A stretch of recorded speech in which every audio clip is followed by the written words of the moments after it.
Do you look at reference photos when you work on your miniatures or modeling projects? I didn't, and I wish I had.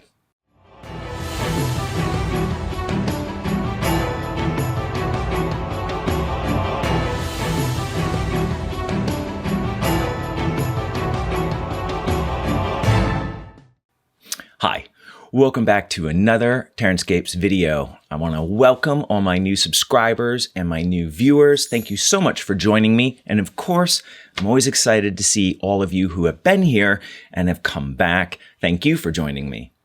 This is the last installment on the verdigris experiment series, and I have learned a lot, and I still have more to learn. So I'm going to show you the final installment of my experiments, and some of it is what I'm calling now fast footage rather than sped up. I don't know, sped up doesn't sound good. So this is fast footage and with a voiceover, which gives me a chance to explain things a little more clearly and with a little bit more hindsight. And at the end, I will show you some final pictures of these minis and talk a little bit more about what I meant by reference photos. Mainly, I want you to learn from me on why you should look at reference photos while you work. So this is sort of a do what I say, not as I did, but as I will going forward. But before we get there, of course, it is cocktail time. And today's cocktail is a tequila sunrise. And a tequila sunrise, I don't think I've ever had one. And it used to be in vogue, I think, a ways back. And I haven't heard anybody ever say the words tequila sunrise since maybe I was a kid. So I thought, why not give it a go? It is 1.5 ounces of white tequila, 4 ounces of orange juice, poured into a highball glass. Drizzle a little grenadine, which I was being really gentle with, and I forgot it's heavier than the other materials, so it settles to the bottom. Odd thing about this glass is it really reflects that red off of the thickness of the bottom. So it's kind of, I don't know, it's a little bit weird looking, but I don't know if I've added enough grenadine because this layer is very thin, and I think maybe as you drink it, which we'll find out, maybe that will disperse a little bit more. I think it's pretty tasty. The orange juice and the tequila go together quite well, maybe more than I expected. Of course, it was such a popular drink at some points that obviously it's going to taste good. One thing I did, which I would not do again, is I shook it with ice, and I didn't have as chilled a highball glass as I probably wanted, since it's not served with ice in it, at least according to the recipe I looked at. I wanted to try to keep it as cold as I could.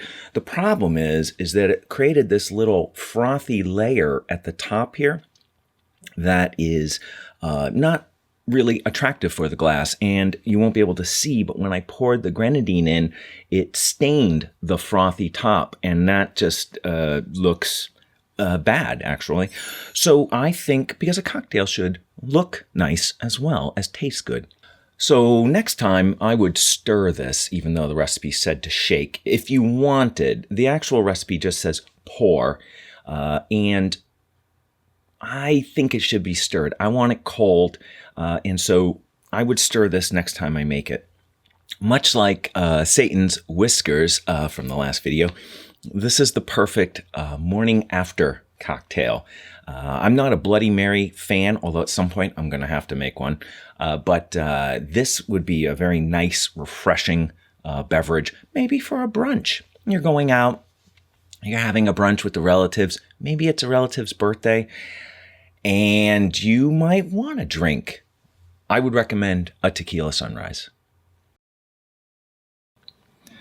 So away from the camera, I was working on a miniature using the Secret Weapons Faded Blue pigment and the model color Verdigris. And when I was working with it, it was the first time I had worked with the pigment, and I was using matte medium to mix it with.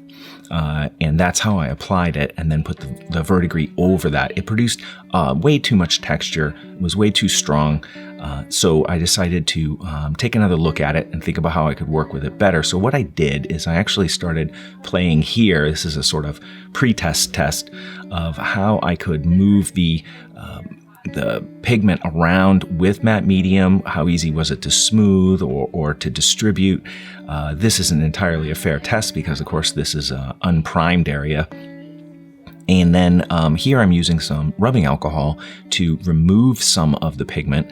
And so I ended up kind of playing with that a little bit just to get a sense of how thin should I mix the pigment with the matte medium.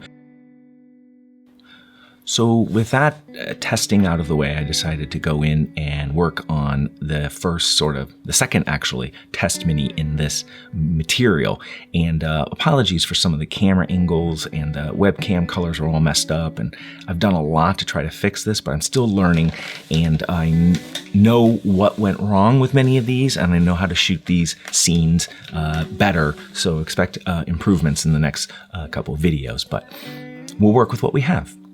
So here I'm applying it with a heavy amount of matte medium in the mix, and this way I can prevent a lot of material from building up unnecessarily, high texture, and it requires me, applying multiple layers where I want to intensify the color. And as I've said before, I'm really trying to avoid creating a wash effect. So, obviously I want some pigment in some of the cracks and crevices, but it means that I want to control it in a very specific way.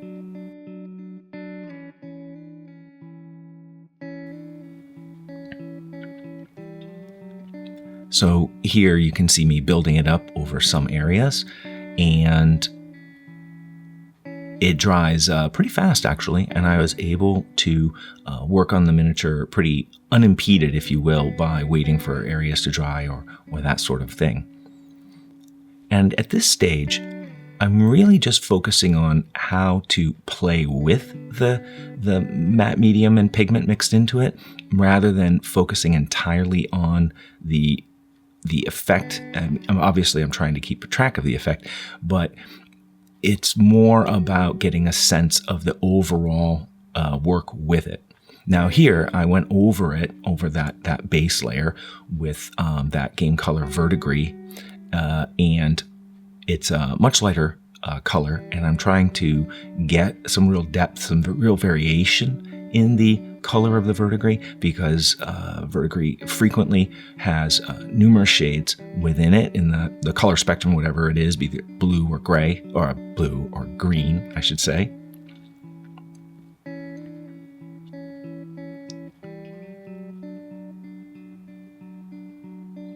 And you can see that I'm just really just touching the miniature, very, very lightly, trying to just scatter it around, but without creating brush strokes or hard lines. Now that's not possible, basically, but I'm doing my best to try to avoid it. And we'll speed up a little bit here. I think at this point you're starting to see that there is some color variation starting to be built into the effect. And for the next layer, I used Nihilakh Oxide. And this is a slightly brighter green, and it's a very, very thin consistency. I think I mentioned it in the previous video, very, very thin. So it's a little bit harder to control. But I basically wipe off my brush pretty aggressively when I'm loading it up, so that I have very, very little paint in it, so that it won't just flood right out of the bristles. And that gave me a fairly good amount of control within at least the target effect I was trying to create. And I'm not applying it as a highlight. All right, so, and this is verdigris glaze. Now this is a much heavier bodied paint, so I have thinned this actually quite a bit, and it is the brightest of all of the hues that I'm working with here. So I want to stress, actually, looking at this, that I am not trying to highlight edges or even necessarily highlight the patches of verdigris color that I've put down. I'm trying to add variation, but with this color, I'm trying to stay within areas that I've already applied pigment, because it's usually a bit of a chalky effect you see in more aged areas of verdigris. So I didn't want this color to be standing out by itself on, basically an unpainted base, if you will, on the original miniatures color, I should say.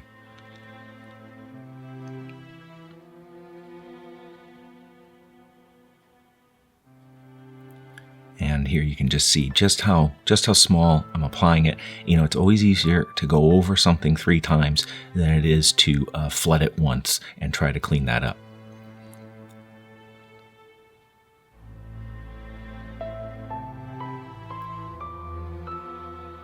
And while I did not like the effect that this produced in general for the miniature, it's far too heavy. It's far too, it's overpowering and out of scale.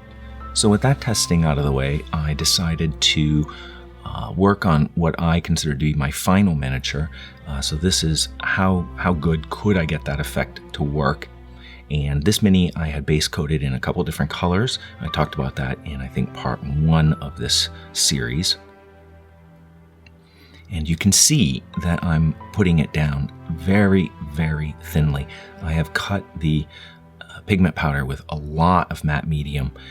Again, thinking, I'd rather build it up than have to take it off, although I will be taking off some as this process continues. One thing that I noticed starting to happen is that when you're applying, a water, a liquid, whatever, where your brush leaves, it's going to leave a little bit of a heavier amount, and it started to produce a little bit of a spotting effect where there were highlight points within the effect, and that's something I'm going to try to work with later on in this process, see if I can control it.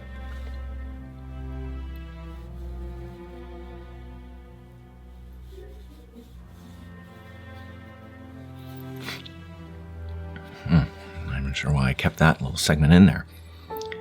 But you can see, right, applying it very, very thin, multiple times, scattered around. But in this instance, I wanted to make sure not to have coverage over the entire miniature. That was the problem with my last experiment. It was far too much, covering far too much of the body. And so I wanted to be more controlled in where I apply it and be a little bit more discreet about that decision making.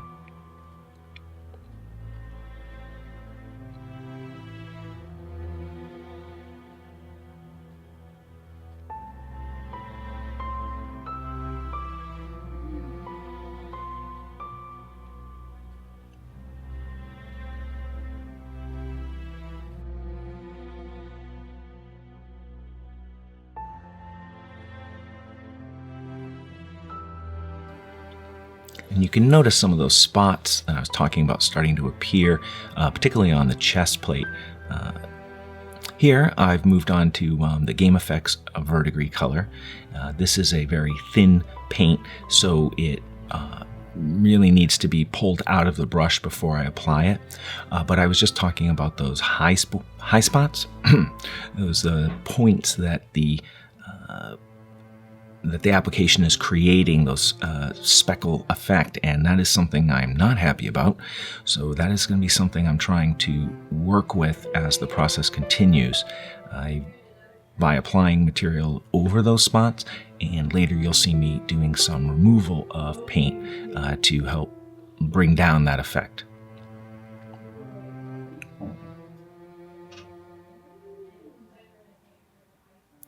And here I'm applying the Nihilakh and the Game Effects Verdigris. So at this stage, I'm starting to bounce a little bit between them. I did not blend them, but I am moving a little bit between them here and there to,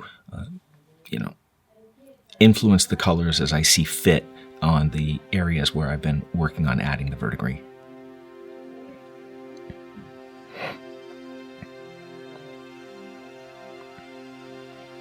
I think I'm working with the Nihilakh at this point, and it's very thin, and it really wants to just leap off the brush. So, very, very light touching, but it's still going to create those kinds of puddle marks or wet edges that I'm really trying to avoid. So it's a little delicate work. Keep playing, push it around, add a little more, etc.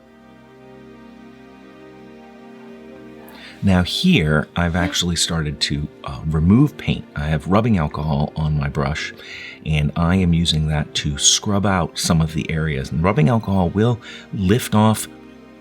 It will lift off all of these materials that I've been using, and so it's a way of doing some blending, fixing some areas, and particularly me trying to target some of those spots that are a little bit either that they've got those point highlights, or the effect is too strong in general. And it's just a very gentle scrubbing over the area. I'm not applying, you can see I'm not applying a lot of pressure with the brush. It's just a lot of going back and forth, letting the alcohol work into it and lift it up.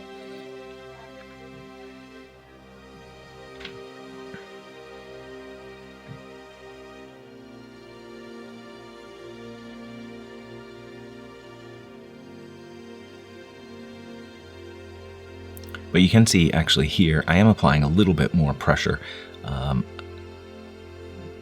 So I wouldn't use your favorite brush for this. I ended up choosing a brush that is a little bit tired in the bristles. This is a synthetic brush, and the bristles have gotten a little bit splayed at the tip, not as a result of paint in the ferrule. So the tips of the bristles are just a little bit tired. So I figured this is a good choice for this work, because it's still a decent tip to work with, but not one I have to baby or can baby in this particular situation.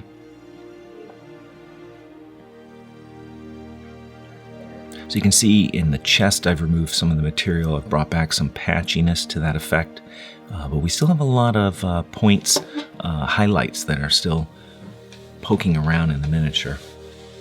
And at this point, I've gone back to the pigment because I wanted to expand the area that I've been working on in the miniature, so I can get more of a fuller look at it.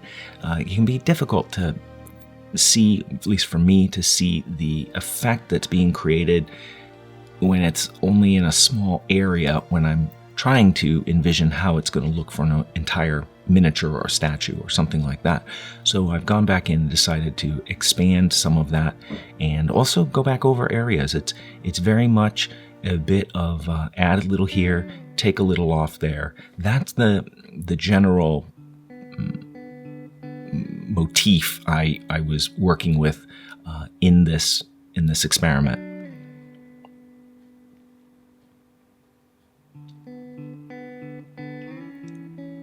And here I'm back with the rubbing alcohol, and I have decided I need to remove some of that. That forearm actually picked up a lot of color far too quickly, and it really stood out as a problem.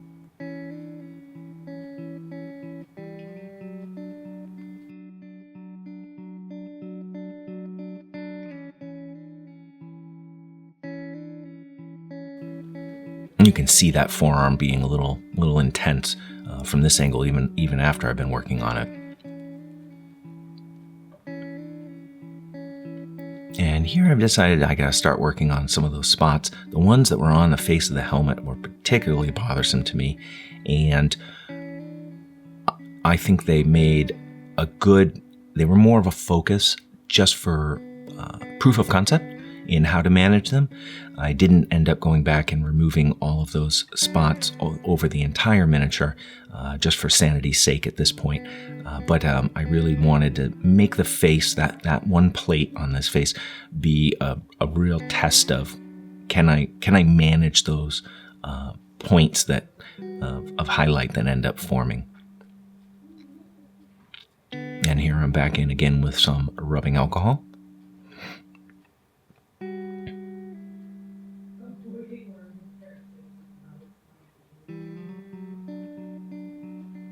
And I've left some of this at normal speed just so you can kind of get a sense of how much time I'm spending on a spot, and how long it takes me to sort of get some of that material moving again. And you can see here doing a little bit more scrubbing.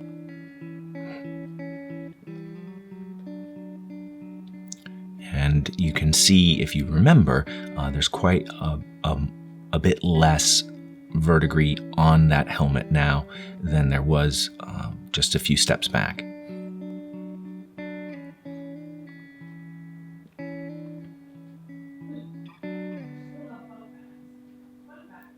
I have no idea why that angle looks like that. I have been editing it, it did not look like. And here's a spread of the pictures of the miniature along the way, and you can see in the last one how much I was able to reduce that point highlighting problem that shows up. Particularly, you can see it in the second image of that progression, but it gives you a sense of how those effects being layered and worked on changed over time. And this is the final shot of it as I finished it, declared it finished, and I was pretty pleased with this. This helmet represents kind of the effect I was looking for. A mottled effect where it's scattered about and some areas not covered. This spear tip actually kind of matches it even a little bit more, which was kind of nice to see. Certainly matches the blue. Of course, these greens can change and vary. This is the Model Mates, and I really still like how the Model Mates came out. And if you look at this statue, this is the effect I think it represents kind of very well. That very distributed, even coloring of verdigris across the surface. And here, this is the Model Mates Blue, and this ended up a little bit patchier, and it sort of emulates this kind of effect pretty well, I think, barring the color difference.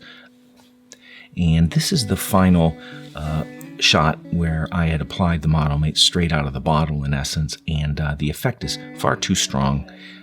But the reason I leave it here is that comparing the base coat to the image that you see of this roof, notice all the colors in the roof. So many different hues of browns and reds, and that's something I didn't really explore in any of these experiments in a great deal, and that is something that I really would want to pursue the next time I work with any kind of verdigris effect.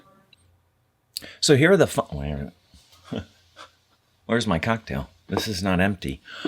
So here's the final look at each of the materials that I used, and starting with randomly, the Model Mates I think came out really well for a general appearance. The problem I think with the Model Mates is that when you're applying it in very thin layers, it does not show its color. The color is much stronger if it's thicker, and so I think that's a negative for it. And I think if I were to try again, I might try to build up some areas a little heavier. But I don't know, because too heavy and you're going to start having some issues with detail and whatnot. So I think also, just as a little side note, I think the Model Mates would make excellent lichen, especially at that thin level. So thoughts on Model Mates. I didn't like Nihilakh Oxide when I was first applying it, and that is because I wasn't looking at reference photos. So we're going to talk about that more in a moment, but I think the Nihilakh Oxide has quite a bit of potential, and if you were to only get one product, I would probably recommend it. I think the Secret Weapon Weathering Pigment, which was faded blue, is a fantastic material to have sort of in your kit. But I think you really need to consider thinning it quite heavily and building it up in layers, because it's far too easy to add too much and end up with a chunky look. And the look I achieved using it was, in reference, is out of scale, actually, and has too much texture. So keep that in mind unless you're working on a larger scale mini, like 54 millimeter.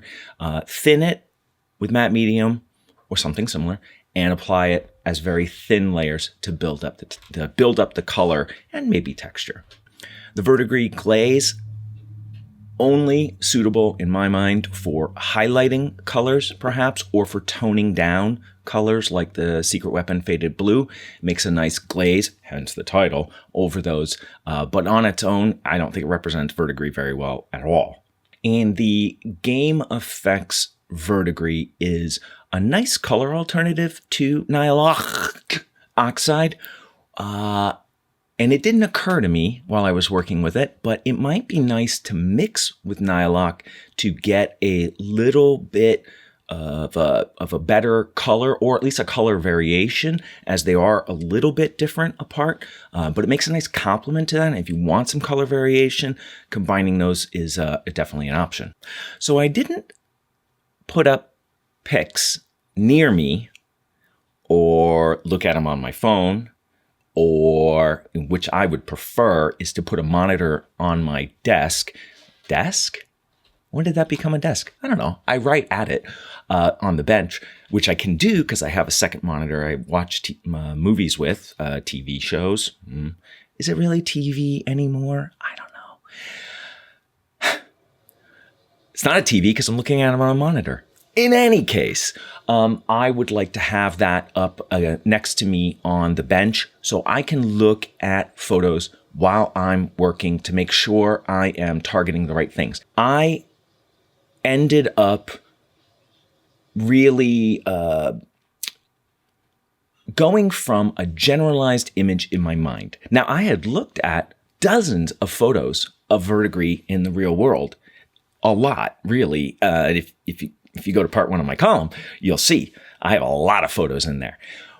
But somehow I ended up generalizing it in my mind, and I made some kind of amalgam of all these different ways that verdigris can appear, and that really hampered my learning because I didn't account for some very fundamental elements of a lot of verdigris effects because I had that generalized image in my mind. I'm not getting really the sunrise here, a little bit. So where did I come up short? By not having pics at the bench. First, I didn't like what was happening with the Nihilakh Oxide when I was working with it. Really, right up, I didn't really think much about it except for a highlight color all the way through. And that was wrong. That was wrong. Because when you look at verdigris on statues, it's almost always a very smooth layer, which was something I thought Nihilakh was deficient in. Not true. And I was doubly lost in my experiments in that I didn't try a full color over an entire statue, as we frequently see. Statue of Liberty, a good example. And so not doing that shortchanged me on one of those experiments. I'm not going back because I've spent way too much time on it, but I'll keep it in mind for the future. So that's where the reference pics would have really helped me. And the other major problem I had is that I did not do anywhere near a good job of representing the underlying colors underneath the verdigris. And those tend to have much stronger reds, even lighter colors. And my lack of that meant that my effects look very flat. They don't really capture the realism in any way that I'm aiming for. It's a little bit of both. So again, reminder of the lack of reference photos and how they would have really improved my learning because I would have been experimenting on truer, in a truer direction. And while I learned a lot, and I learned a lot, and I hope you learned something along the way, I hope, I could have learned more if I had targeted these areas right from the get-go. So, learn from me, like I said. And I think that when I next try to tackle verdigris, I will be better suited based on the experiments that I've done, but also really more cognizant of looking at some photos while I work. True for all the effects you might want: rust, mud, dirt, soot, doesn't matter. Get a picture put it next to you, color. See, I don't have a color printer. And look at it while you work. Can't stress that enough now. I will always be doing this going forward. I will not forget this. This really bugs me that I didn't do this, so I will not forget going forward. But it's time for viewer comments. Nick Powell writes, how do I choose my cocktail for my videos? Do I just randomly thumb through the book? Do I pick something that sounds good? It's closer to the randomly thumbing through the book. For tonight, for the tequila, I happen to know that we have orange juice in the house, which we don't always have. And I thought, it's a drink I know, so it would be quick because I'm trying to be efficient here. And that meant that I had an easy choice in my mind because of the OJ. Other times it is a flip through the book. Do I have the ingredients? Typically, I don't have mixers. So flip. Oh, an old fashioned, So it's a little bit of that. It's pretty rare that I pick something that I've been drinking lately and I'm like, oh, I can't wait to share that. Except for vodka martinis. Frederick Gwendale writes that in my project describing the layout for my Innsmouth diorama, that I should maybe consider the rule of thirds.